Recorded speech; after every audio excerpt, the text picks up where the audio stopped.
Welcome to Donmar TV News Channel. Bumisita ang presidential aspirant na si Manila Mayor Isko Moreno sa Barangay Banaba sa Tarlac City ngayong araw. Kasama ang kanyang running mate na si Doc Willie Ong at ang senatorial slate ng Aksyon Demokratiko. Nakipagdialogo sila sa mga magsasaka at inilatag ang ilan sa kanyang plano sakaling palaring manalo sa darating na eleksyon. Ayon sa kanya, plano niyang gamitin ang mga lupa ng pamahalaan sa iba't ibang panig ng bansa para sa kapakinabangan ng mga magsasaka at mangingisda. Naisip ko, hindi na ako totos hindi na ako gagastos, sorry ha, I hope papasensya nyo kung minsan ha. Hindi na ako gagastos para bumili ng lupa, ang gagastusan ko na lang ay magtatatag ako ng cold storage facility para sa dalawang industriya. Total, ikaw'y gulay ang tinanong mo, isasabay ko na rito yung isda. Ang labor leader na si Leo D. De Guzman nais ring tutukan ng sektor ng agrikultura. Ayon kay De Guzman, bagamat wala siyang makinarya na tulad sa mga malalaking personalidad, inaasahan niya na susuportahan siya ng mga magsasaka pagdating ng araw ng halalan. Buong Pilipinas, 45 million yan, may 11 million na mga magsasaka at yan din ang aking pangunahing paglilingkuran dahil plano ko, Wilson, na buhusan ng pondo yung ating sektor ng magsasaka at saka mangingisda para tiyakin yung food security, yung availability ng pagkain. Iba naman ang pasilip na plataporma ni Senator Bato de la Rosa na pambato ng Partido Demokratiko Pilipino Lakas ng Bayan o PDP laban Kusiwing.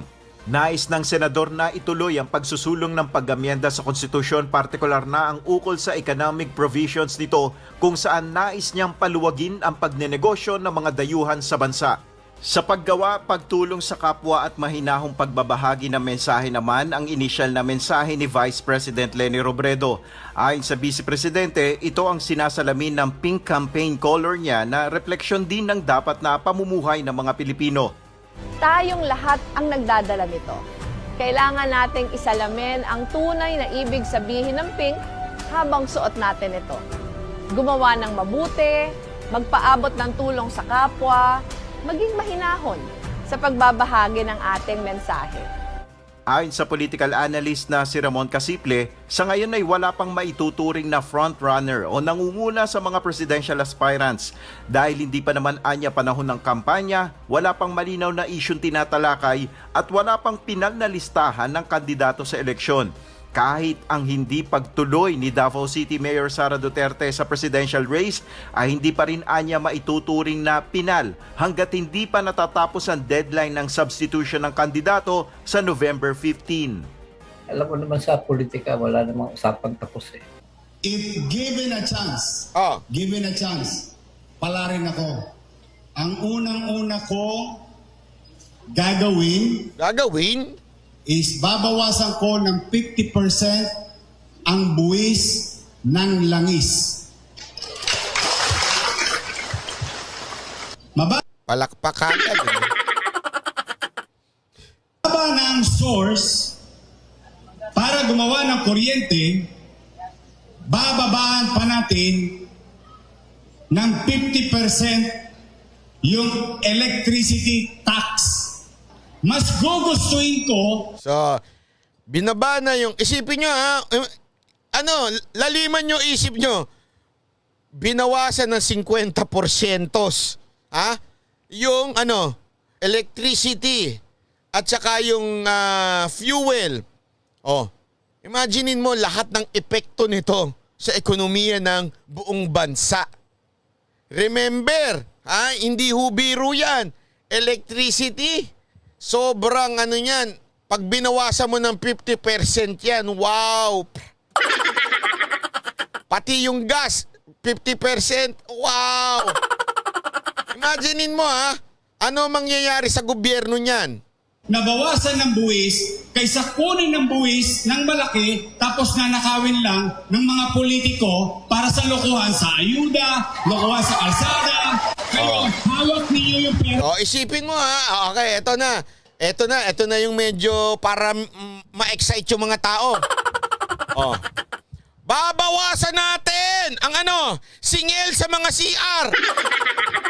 Bakit? Para malaki ang kita nyo at hindi ibulsa ng mga politiko. Palakpak! Oh, babawasan natin. Ano? Ang singil. Saan? Sa renta ninyo. Para malaki ang iuwi ninyo at mabawasan ang nanakawin ng mga politiko. I mean, sa totoo lang, napakadaling bulahin ng tao.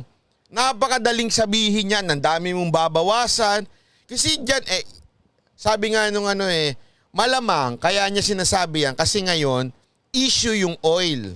O issue yung presyo ng gasolina. Issue ngayon yan. So, kailangan niya sakyan para maibalita siya. Siyempre, yung mga tao, grabe naman to, mahal-mahal ng gas, mahal diesel, bla bla bla bla bla, mahal ng gasol, mahal. Tapos maririnig nila si Isko, wow, babawasan daw ng 50%. Ay, okay yan, gusto namin yan, panalo yan. Kahit hindi naman pwede. Naintindihan niyo ibig ko sabihin, hindi pwede. Maghihirap po ang bayan natin. Walang maitatay infrastructure. Hindi masusuporta ng mga public school, hindi masusuporta ng public hospital. Ano pa nagsasabi mo? Hindi, ganito lang yan. Imaginein mo halimbawa lang, eto paikliin na natin. Para madali. Okay? Halimbawa lang, 1 million ang tax ng fuel. Sa isang araw. Halimbawa lang halimbawa. Ginawa mo ng 50% kasi binawasan mo, so 500,000 na lang. Ganon din sa electricity, minus 50%. So yung 1 million, 500,000 na lang. Okay? So supposedly, dapat 2 million yung kinita ng gobyerno sa isang araw doon sa dalawang tax na yon. Dahil sa binawasan mo ng 50%, magiging 1 million na lang. Ang tanong, Isko, saan mo kukunin yung 1 million na nawala? Na dapat magsusustain ng budget ng pamahalaan, magsusustain ng budget ng public school.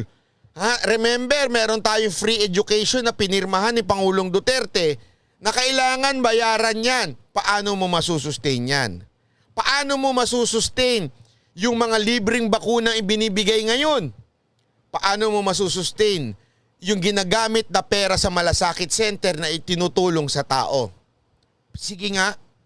Yun sana yung tanongin Hindi yung, bawasan natin yung 50% para magandang pakinggan kasi ninanakaw lang naman yung ayuda. Sandali.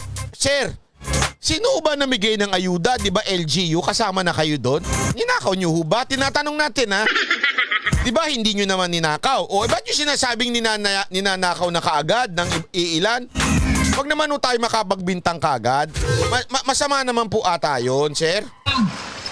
Nagparaya ang gobyerno, tumaas at kumapal ang bulsa ng tao, at pagkapal ng bulsa ng tao, ang gagawin ng tao, bibilihan ng pagkain. Bibilihan ng damit. Manonood yan ng sine. Ipapasyal lang anak, ipapasyal lang apo, totos ka sa Jollibee, magmamakdo yan, mag-aanli yan. Ano yung sabihin? Gagastos ulit, iikot ulit yung pera. Pag-ikot ng pera, pag-inog ng pera, balik ulit sa gobyerno. Dati-rati, kinukuha yung buwis, politiko gumagastos. So, eto ang kanyang dahilan. Ang kanyang dahilan daw, since lalaki naman ang kita o yung maiipon ng tao, igagastos naman daw. Pag ginastos, babalik din daw sa gobyerno. Ang laki na ho na nakaltas noon, pambihira ka naman. Pag gumastos yun, nagbayad yun. Kunwari lang sige sabihin mo na Jollibee. Nagastos yun. Sa tingin mo ba yung ginastos niya lahat yung mapupunta sa gobyerno?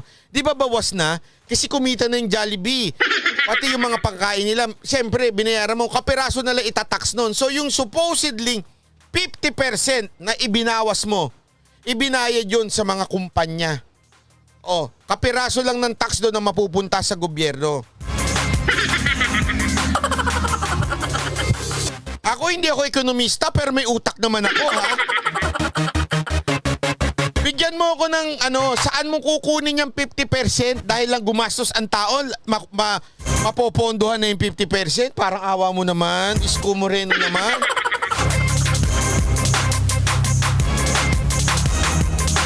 Grabe naman. Ayun namang nandyan, palakpak kayo ng palakpak, di nyo alam pinapalakpakan nyo. Para lang masabi sa inyo na ganito, gobyerno. Pambihirang buhay to, oh. At totoo lang, nakakainis eh.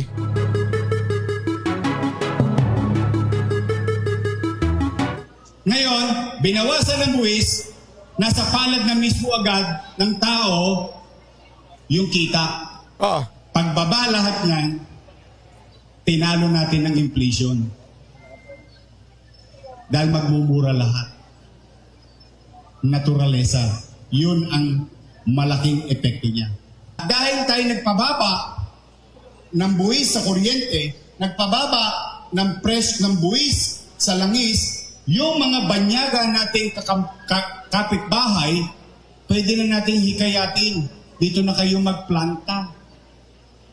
May trabaho na naman ang tao kasi magiging competitive na ang presyo ng kuryente natin sa buong Asia. 50% tax cuts sa oil, 50%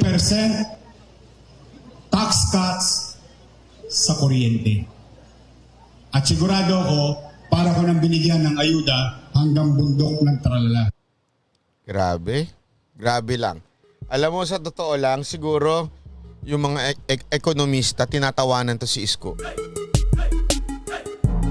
Siguro, bawasan mo ng 20%, baka pwede pa. Alam mo yung pwedeng masakit na sobra sa gobyerno yon, pero baka pwede. Baka lang ha, hindi ko sinasabing okay. Pero yung 50%, parang awa mo naman, Isko. Anyari sa'yo? Kawawa na yung... Ewan ko, ang babaw. Kung kayo naniniwala dyan, magsama-sama na kayo ng mga ampaw.